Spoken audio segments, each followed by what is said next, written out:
नमस्कार, मैं हूं नीलू। तो आज इस वीडियो की शुरुआत करेंगे ईरानी संसद के स्पीकर बागिर गालिबाफ के बयान के साथ। आज इस वीडियो की शुरुआत इसलिए कर रहे हैं क्योंकि कल हमें या कि पूरी दुनिया को लगा कि ट्रंप ने जो सीज़फायर किया उसको पूरी ईमानदारी के साथ निभाएंगे, लेकिन अब दोनों तरफ से यानी ईरान की तरफ से भी और अमेरिका की तरफ से भी कहा यह जा रहा है कि सीज़फायर को लेकर अब उल्लंघन किया जा रहा है और गालिबाफ ने इसी बात का जिक्र किया है। गालिबाफ ने क्या कहा है? गालिबाफ ने बयान में कहा है कि बातचीत शुरू होने से पहले 10 सूत्रीय प्रस्ताव के 3 मुख्य बिंदुओं का उल्लंघन कर दिया गया।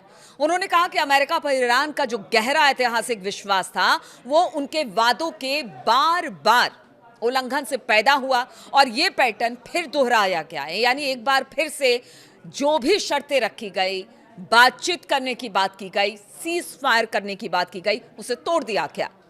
उन्होंने राष्ट्रपति डोनाल्ड ट्रंप को याद दिलाया कि ट्रुथ सोशल पर लिखते हुए कि ईरान के 10 सूत्रीय प्रस्ताव को बातचीत करने लायक आधार बताया था और अब उनके 3 बिंदु ही तोड़ दिए हैं। अब देखिए ये 3 बिंदु क्या है। पहला, लेबनान में जिस तरह से हमला इजराइल ने किया है, नरसंहार इसे कहा जा रहा है।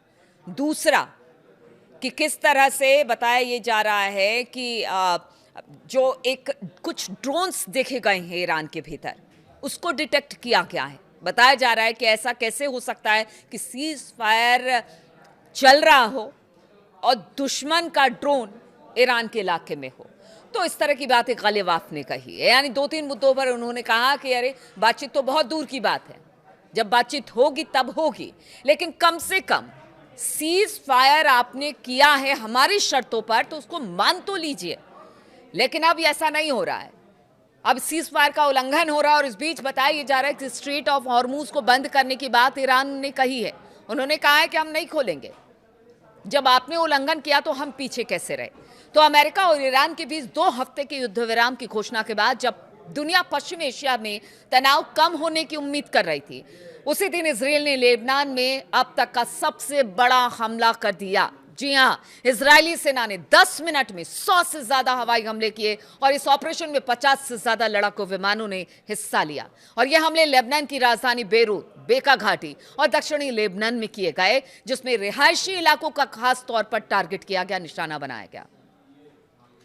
अब ये सोचिए कि ईरान कह रहा है कि जब युद्ध विराम किया गया, हमारी शर्तों पर किया गया, तो उसमें जो पाकिस्तान प्रस्ताव लेकर आया था उसमें लेबनान भी शामिल था।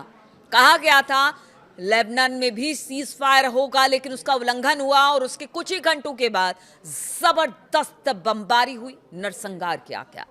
लेबनान के लिए ये इस संघर्ष का सबसे जानलेवा दिन साबित हुआ, जिसमें कम से कम बताया जा रहा है कि 254 लोग मारे गए और 1100 से ज्यादा लोग घायल हुए हैं। मरने वालों का आंकड़ा बढ़ने की भी बात सामने आ रही है, क्योंकि बचाव दल मलबे के नीचे लोगों को तलाश रहा है। अब भी तलाश वहां पर की जा रही है लोगों की। तो हवाई हमलों की इस लहर को लेबनान में युद्ध शुरू होने के बाद का अब तक का सबसे बड़ा हमला बताया जा रहा है। अब इसे क्या माने? हमला करते हैं, युद्ध शुरुआत करते हैं 2 देश यानी कि इजराइल और अमेरिका, और जब सीज फायर की बात करते हैं तो डोनाल्ड ट्रंप हाथ खड़े करके कहते हैं सीज फायर हमने किया था, नेतन्याहू ने नहीं, लेबनान का मोर्चा खुला रहेगा। अरे ये कैसा सीज फायर है जिसमें शर्तें मानते हैं और उसके बाद शर्तों से आप मुकर जाते हैं, और इसका असर पूरी दुनिया पर पड़ रहा है। कहा जा रहा है ये सीज फायर नहीं, ये साजिश है। ये साजिश है और इस साजिश का भुगतान पूरी दुनिया को करना पड़ेगा। ये लहर डोनाल्ड ट्रंप के ईरान के साथ युद्ध विराम की घोषणा के बाद शुरू हुई। लेबनान के राष्ट्रपति ने इसे नरसंहार कहा है। उन्होंने कहा कि आज इजराइल एक बार फिर अपनी आक्रामकता पर अड़ा दिखाई दिया और वो सभी मानवीय मूल्यों की सरेआम धज्जियां उड़ाते हुए और हालात को शांत करने तथा स्थिरता लाने के सभी प्रयासों को नजरअंदाज करता हुआ दिखाई दे रहा है। अपने शर्मनाक का रिकॉर्ड में एक और नरसंहार जोड़ रहा है इजराइल, और ये कहा है जोसेफ आउन ने, जो कि लेबनान के राष्ट्रपति हैं।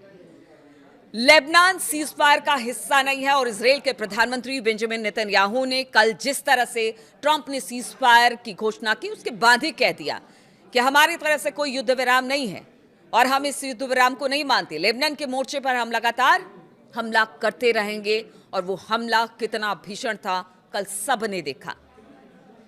इधर अगर लेबनान इसका हिस्सा नहीं है और हिजबुल्लाह के खिलाफ हमले जारी रहेंगे तो वो सब कुछ दिखा। ईरान ने साफ कहा कि लेबनान अलग नहीं है और ये जो संघर्ष विराम है वो बिना लेबनान के संभव है ही नहीं। तेहरान ने लेबनान पर इजरायली हमले को युद्ध विराम समझौते के लिए दिए गए उनके 10 पॉइंट का प्लान का उल्लंघन बताया, जैसा शुरुआत में भी गालिवाफ के बयान में मैंने आपको बताया, जिसमें लेबनान में भी हमले रोकने की बात कही गई थी, लेकिन इसे तोड़ दिया गया। ईरान की युद्ध विराम तोड़ने की धमकी अब हम आपको बता रहे हैं क्या दी है। जिस तरह से पीछे 3-4 पॉइंट्स या 3-4 बिंदुओं पर सहमति की बात हुई थी, उसके बाद सीज फायर किया गया था। अब ईरान कह रहा है कि जब इसका कोई मतलब नहीं है तो फिर हम इस पर क्यों कायम रहे, तो हम भी अब तोड़ देंगे जितने युद्ध विराम की शर्तें हम सब तोड़ देंगे। ईरान ने ऐसा कहा है। ईरान की सरकारी समाचार एजेंसी फॉक्स न्यूज ने कहा कि तेहरान ने हॉर्मुज जलडमरू मध्य यानी स्ट्रेट ऑफ हॉर्मुज को बंद कर दिया है। लेबनान में हिजबुल्लाह के ठिकानों पर हमले को लेकर युद्ध विराम का उल्लंघन बताया है और उन्होंने कहा है कि अगर इसी तरह से जारी रहा तो फिर हम इसराइल पर भी हमला करेंगे और हमला हो रहा है।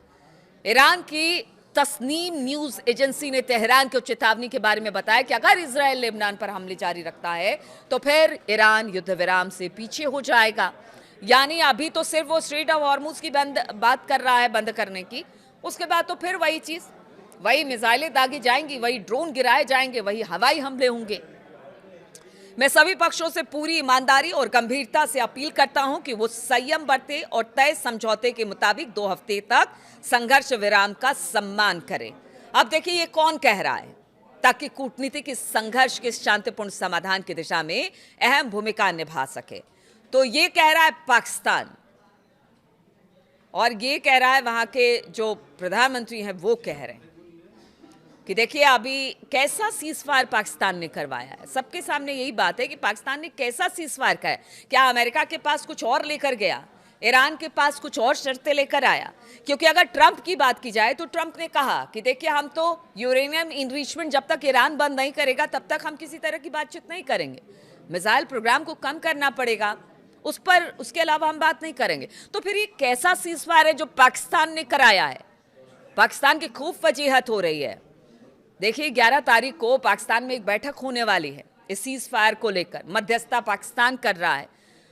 माना यह जा रहा है क्या उससे पहले ही सब कुछ खत्म हो जाएगा, कोई सीज फायर नहीं, कुछ नहीं, अब दोनों तरफ से फिर हमले होंगे, या फिर उस जगह पर बैठे जरूर, इस्लामाबाद में बैठेंगे जरूर, लेकिन उसके बाद स्थिति और खराब होगी। इसलिए अब पाकिस्तान को लेकर भी बहुत सारे सवाल उठ रहे हैं कि एक ऐसा सीज फायर है, क्या कोई इसके जो प्रस्ताव है जो वो लेकर पहुंचा अलग अलग तरीके से दोनों के सामने उसने प्रेजेंट किया पाकिस्तान इस सीज फायर के प्रस्ताव को?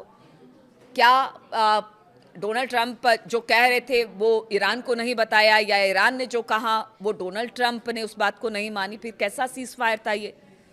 शोर तो यही मचा कि सीज फायर हो गया, 2 हफ्तों तक, कम से कम 2 हफ्तों तक तो थोड़ी सी शांति रहेगी।